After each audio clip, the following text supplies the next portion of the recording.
Assalamualaikum warahmatullahi wabarakatuh.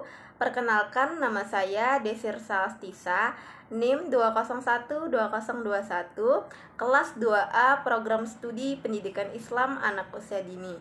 Di sini saya akan membuat video guna memenuhi tugas UAS mata kuliah Psikologi Perkembangan dengan dosen pengampu Ibu Zonalisa Fatri, MPD.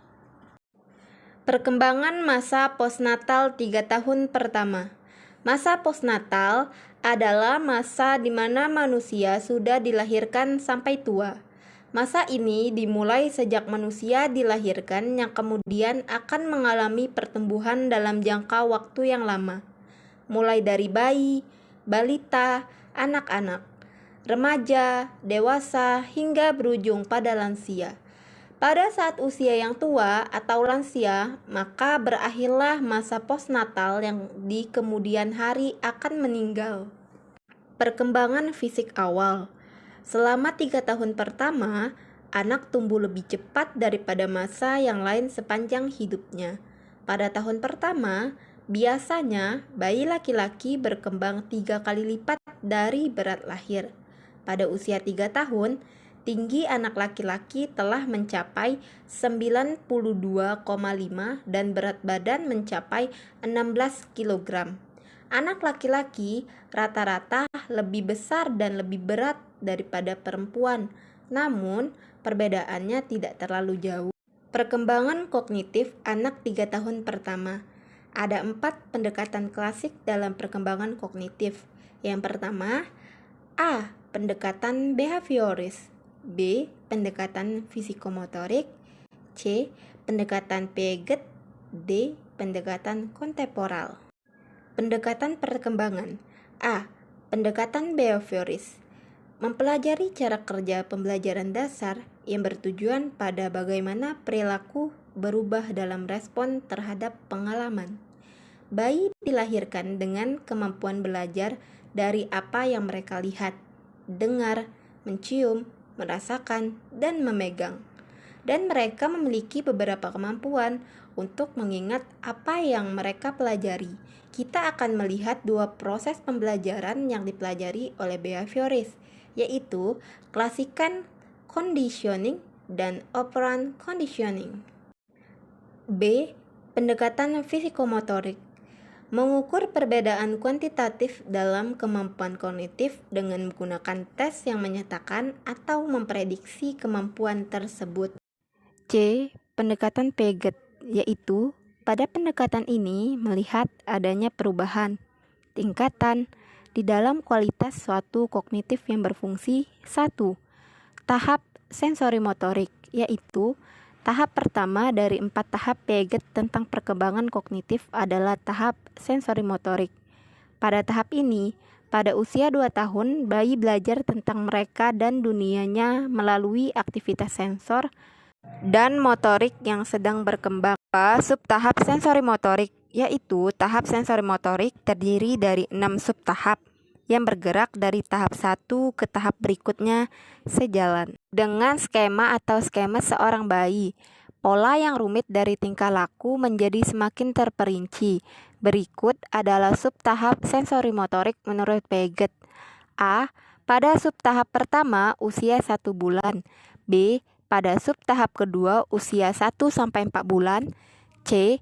Pada subtahap ketiga usia 4-8 bulan. D. Pada subtahap keempat usia 8-12 bulan. E. Pada subtahap kelima usia 12-18 bulan. F. Pada subtahap ke-6 18-2 tahun. D.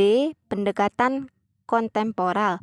Berikut pendekatan-pendekatan baru untuk menambah pengetahuan tentang perkembangan kognitif bayi dan anak, yaitu 1. Information Processing Approach atau pendekatan pemrosesan informasi. 2. Cognitive Neuroscience Approach atau pendekatan neurosit kognitif. 3. Social Contextual Approach atau pendekatan sosial kontekstual. 1. Information Processing Approach atau pendekatan pemrosesan informasi, yaitu berfokus pada berbagai proses yang terlibat dalam persepsi, pembelajaran, ingatan, dan pemecahan masalah.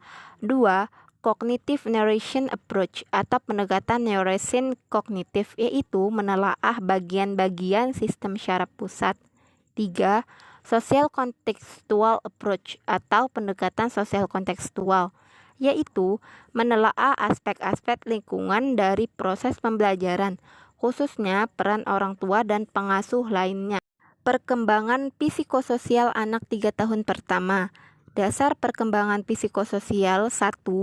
Emosi. Emosi yaitu seperti kesedihan, sukacita, dan rasa takut adalah reaksi subjektif terhadap pengalaman yang diasosiasikan dengan perubahan psikologis dan tingkah laku. 2. Tanda-tanda munculnya emosi, yaitu bayi yang baru lahir akan menunjukkan ekspresi ketika mereka tidak bahagia. 3. Tersenyum dan tertawa, yaitu senyum kecil paling dini terjadi secara spontan, sehingga setelah lahir yang ternyata adalah hasil dari aktivitas sistem saraf subkortikal. 4.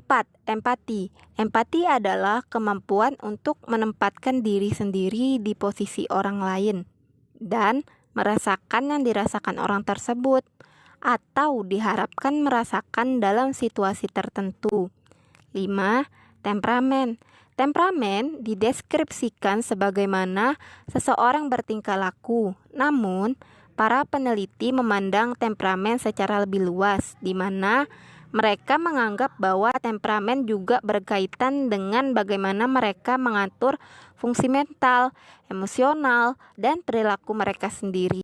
Tahap-tahap perkembangan psikososial menurut Erikson. Selama perkembangan anak 3 tahun pertama, menurutnya ada 2 tahap yang mempengaruhi, yaitu 1. Trust versus mistrust atau percaya versus tidak percaya, terjadi pada usia 0 sampai 18 bulan. Tingkat pertama teori perkembangan psikososial Erikson antara kelahiran sampai 1 tahun dan merupakan tingkatan hidup paling dasar. 2. Autonomi versus shame atau otonomi versus malu-malu dan ragu-ragu, terjadi pada usia 18 sampai 36 bulan. Tingkat kedua dari teori perkembangan psikososial ini terjadi selama masa awal kanak-kanak berfokus pada perkembangan besar dari pengalaman diri. Baiklah, sekian atas penyampaian materi yang telah saya jelaskan. Lebih dan kurangnya saya mohon maaf kepada Allah. Saya mohon ampun. Terima kasih. Wassalamualaikum warahmatullahi wabarakatuh.